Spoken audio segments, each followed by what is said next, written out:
Hey there, Virgo, Sun, Moon, and Rising. It's time to have a look and see what is going on when it comes to your monthly astrological forecast for February 2022. And just a quick reminder, if you ever want to get a session with me, you just got to go on ahead to my website. It's integrativemysticism.com, or you can simply follow the links in the down bar below. And don't forget to leave a like, share, and subscribe, and even comment, because you know engagement helps this channel out a lot, and I appreciate it. So what is going on when it comes to February? February is an overwhelmingly positive month for everybody. And that actually means something coming from me, because you know I'm not afraid to say otherwise. In fact, we've got this big push where it almost feels like the year is finally getting started, like we actually are in the new year. All the detritus and debris of, January and the last couple of years is just getting displaced and shoved aside. And a lot of this action is taking place, not all, but a lot, in your fifth house of love, romance, recreation, creativity, and parenthood, as well as your sixth house of work, reputation, your schedule, the services you provide, and, just your physical health as well, actually. And so let's talk a little bit about what is going on here. We've got Venus direct in your fifth house of love and romance and creativity and recreation and parenthood all month. Direct, like I said, direct. We've got Mars here as well. And from the 3rd through the 14th of the month, we've got Mercury direct in this area. So Venus, the planet of love, favor, popularity, and affection in the fifth house, of course, is going to be bringing in all kinds of amorous affection your way. This is going to be a time where a lot of you Virgo people are going to be noticing that you are attracting a lot of romantic and flirtatious attention from everyone around you. And this could be actually a great time for those of you who are single or available to hit the town, because with Venus in the fifth house, we're also attracting those that are compatible with us in love language, in taste, in sensibility, but also at the same time, Venus is bringing more of an openness, more of a gregariousness, if I may say, when it comes to how people are showing their care, showing their love. There is more demonstration. If you are in a committed relationship, you're also going to be noticing that this month is going to be providing a lot more recreation and pleasure moments. It's going to feel more like a honeymoon than anything else. And when it comes to anything relating to relationships with your kids or, being a parent, Venus is also going to be bringing in much more sweetness, much more kindness, and again, much more demonstrated openness in your communications with your children. There's going to be a lot more opportunities to better understand each other, to develop a greater sense of closeness and familiarity. And if there had been any kind of rifts or challenges, the clarity is going to be there, but also the inclination to bond, to create a new understanding, and to really get off on a whole new foot. And this can also apply even if you're on really good terms with partners or new people or kids, but we are all ready to evolve into a completely new way of relating to one another. And so, you're just kind of a magnet for all of this love this month. Mars here is bringing that action, passion, energy, right, the driving force to this part of your chart. And there's a big emphasis on obstacle clearing and breaking down walls. Now, this can be overwhelmingly positive. However, it can be uncomfortable depending on who you're dealing with and who's willing to, take agency and who can participate and who can handle it. But when it comes to Mars here, breaking down walls is important. And this could be breaking down walls when it comes to certain communication areas in our relationships, again, romantic relationships or relationships with our kids, but also bringing out the opportunity to have a much more strong and lasting bond that is much more authentic and much more natural and much more free-flowing for all involved.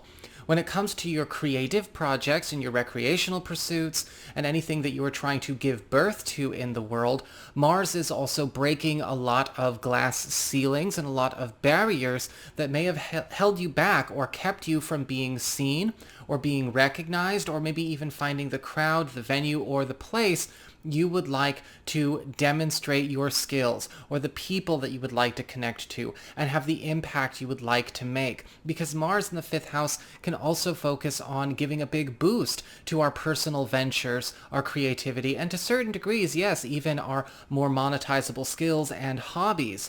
And so throughout the course of this month, there is this sense of a newfound appreciation in all things that are going just a lot more deep for you. In fact, with Mercury here, direct again between the 3rd and the 14th, so essentially the first half of the month, a lot of you Virgo people are also going to be finding that the evolution of a lot of these relationships and a lot of these pursuits and a lot of these projects is really speeding up, right? Mercury is the planet of communication, haste, and speed.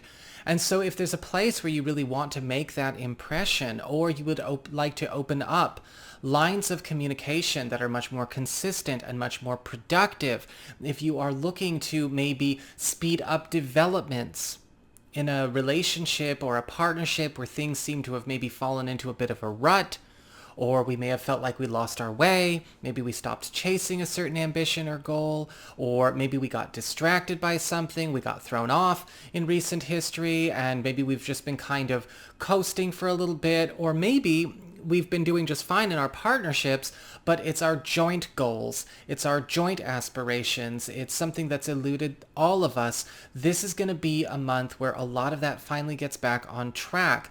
In fact, Mercury is about optimizing productivity here, and so you may also be noticing some ways that you're going about doing business or running a household with people is also going through a major transformation. And with Mercury here as well, opening up lines of communication with our kids as well as collaborators, and those that could also be of enormous assistance to our more personal, creative, and recreational pursuits is definitely the name of the game in the first half of the month. Now, we also have the Sun from the 1st of the month through the 18th of the month in Aquarius. Actually, technically, the Sun went into Aquarius at the end of January, but through the 18th, that's what I mean when I say it that way, the Sun is in Aquarius, your 6th house of work, reputation, your schedule, the teams that you're working with, the clientele that you have, and what you're putting out there. And to a certain degree, your physical health, but that's something I want to talk about here in a second. That's more of a Mercury aspect. We'll get there.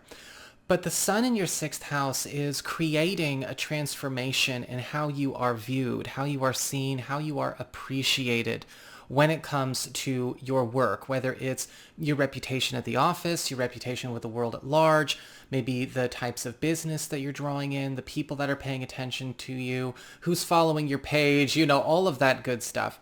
With the Sun here, there is a massive overhaul to what you're working with.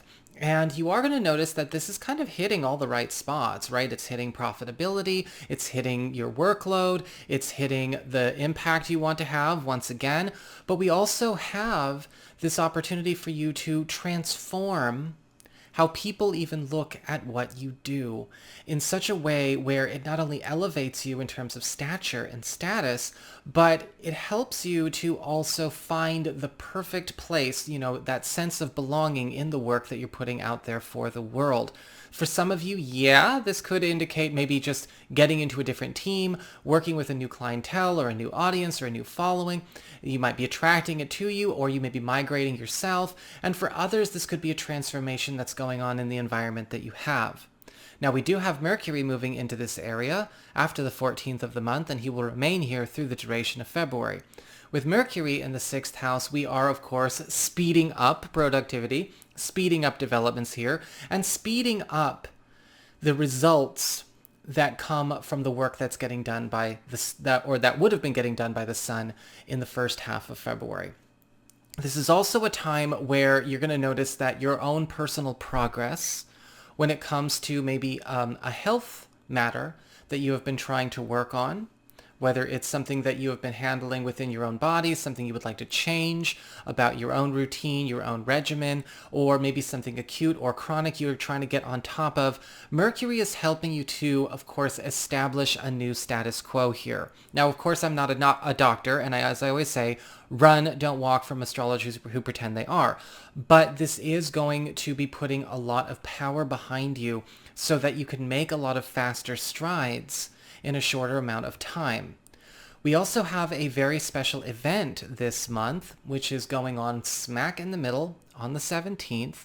Jupiter, the planet of expansion, abundance, novelty, wealth, and luck, in Pisces, is going to be sextile Uranus, the planet of innovation, invention, experimentation, spontaneity, and revelation, in Taurus.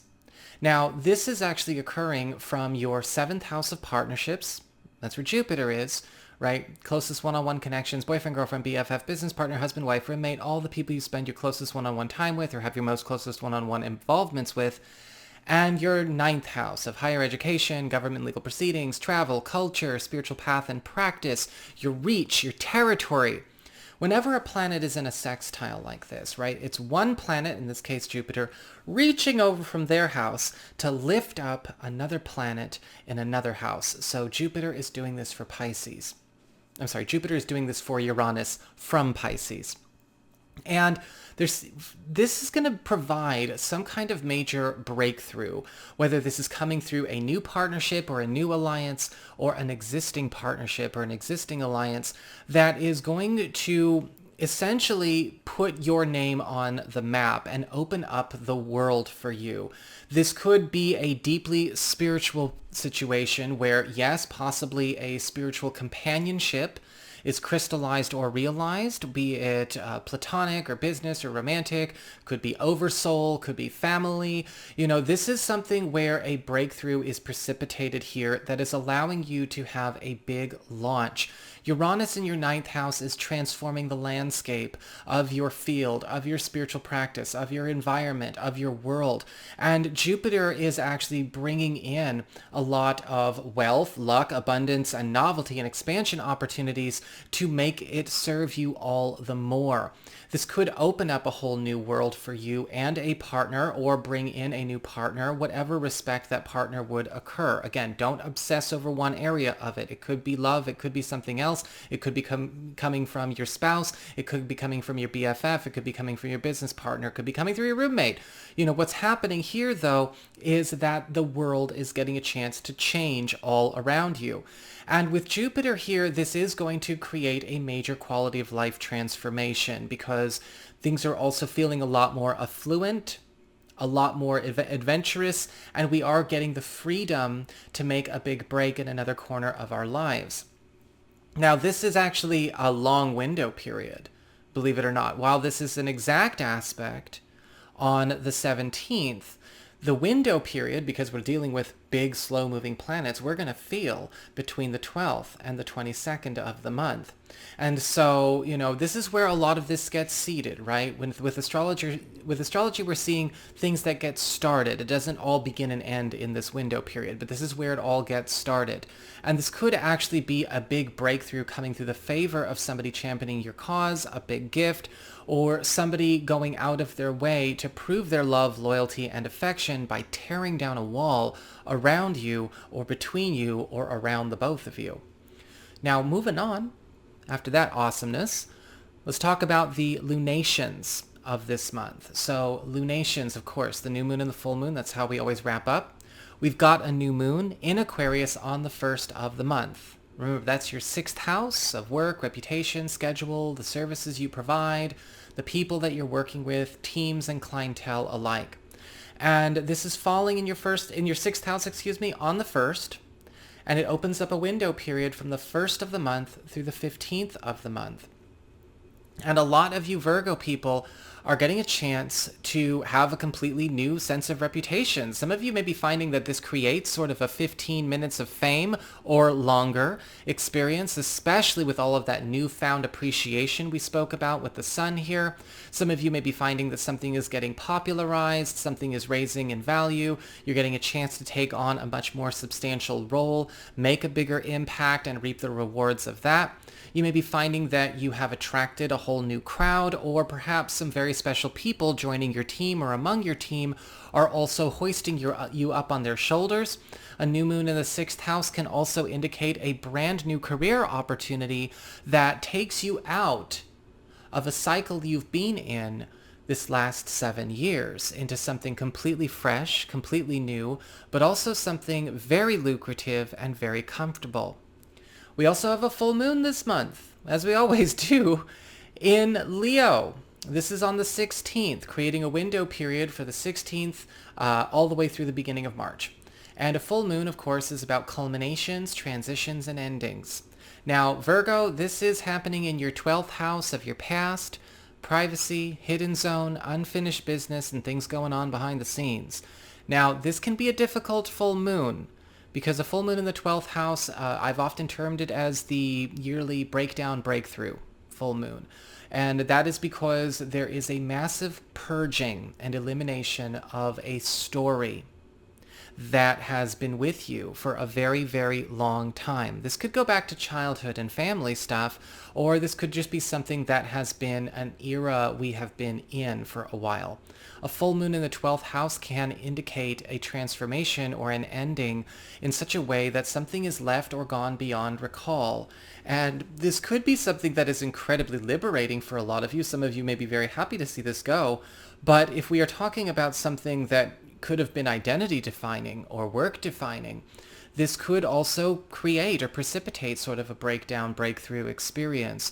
Some things that are getting purged are things that do not have what we would consider to be satisfactory resolution. Now, we have to get over, of course, this idea that we must be addicted to closure and resolution. Sometimes it just has to have an ending, and that's enough. And there may be some things that you're not over or you don't feel resolved with that have to go, that are going to be taken away by this full moon. Remember that how we feel about it may actually be irrelevant, especially if it's something that's being done for us and serves us all the better. And so that's what I've got for you, Virgo people. I hope you enjoyed it. If you did, don't forget to like, share, and subscribe. You know I appreciate it. And of course, if you ever want to get a session with me, go on ahead to my website. It's integrativemysticism.com.